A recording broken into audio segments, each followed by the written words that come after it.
আজকের রেসিপি মুচমুচে মুখরোচক দারুণ স্বাদের ডালের বড়া। আর ডালের বড়ার রেসিপিটা এইভাবে একদিন বাড়িতে বানিয়ে দেখতে পারেন। যে কোনো ডালের বড়ার থেকে খেতে অনেক বেশি ভালো হবে। নমস্কার, আমি রুমি, আপনাদের সবাইকে আবারও একটা দারুণ স্বাদের রেসিপিতে স্বাগত। প্রথমে আমি এখানে 1 কাপ ছোলার ডাল ভিজিয়ে রেখেছিলাম। প্রায় 5 ঘন্টা জলে ভিজিয়ে রেখেছিলাম।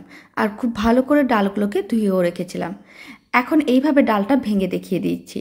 আপনারা দেখুন, ভেজানোর পরে ডালটা একটু নরম হয়ে গেছে। এবার একটা মিক্সির জার নিতে হবে।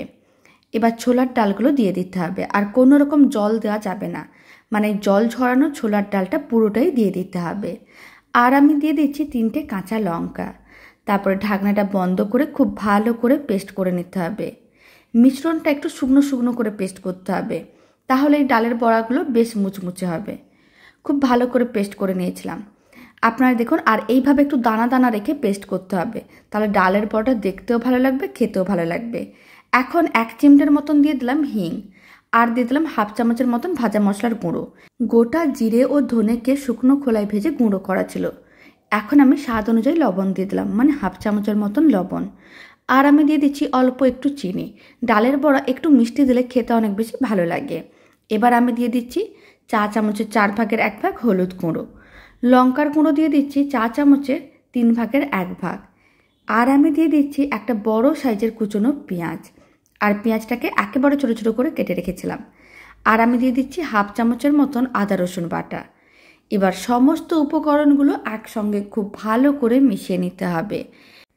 এইভাবে একবার ডালের বড়ার রেসিপিটা বাড়িতে বানিয়ে দেখতে পারেন। বানানো যেমন সহজ, খেতেও বেশ ভালো হয়। আশা করি আপনাদের খুবই ভালো লাগবে। খুব ভালো করে মেশানো হয়ে গেছে, মিশ্রণটা একেবারেই রেডি। এবার বড়াগুলো ভেজে নেব।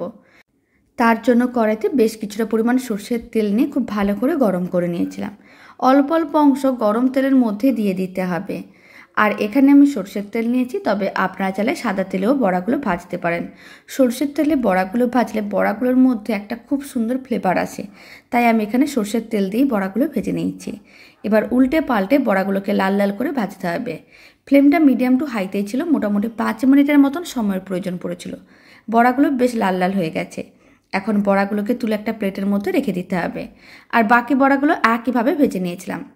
সমস্ত বড়াগুলো ভাজা হয়ে গেছে। এবার আমি একটা বড়া ভেঙেও দেখিয়ে দিচ্ছি কতটা মুচমুচে হয়েছে। দারুণ স্বাদের মুচমুচে মুখরোচক ডালের বড়ার রেসিপিটা ভালো লেগে থাকলে আপনারা যদি ফেসবুক থেকে রেসিপিটা দেখছেন, পেজটিকে ফলো করে নেওয়ার অনুরোধ রইল। ইউটিউব থেকে দেখলে চ্যানেলটি সাবস্ক্রাইব করে নেওয়ার অনুরোধ রইল। তো চলুন, ভিডিওটা আমি এখানে শেষ করছি। আপনারা সবাই ভালো থাকবেন, সুস্থ থাকবেন। আপনাদের সঙ্গে আবার নতুন রেসিপি নিয়ে দেখা হচ্ছে।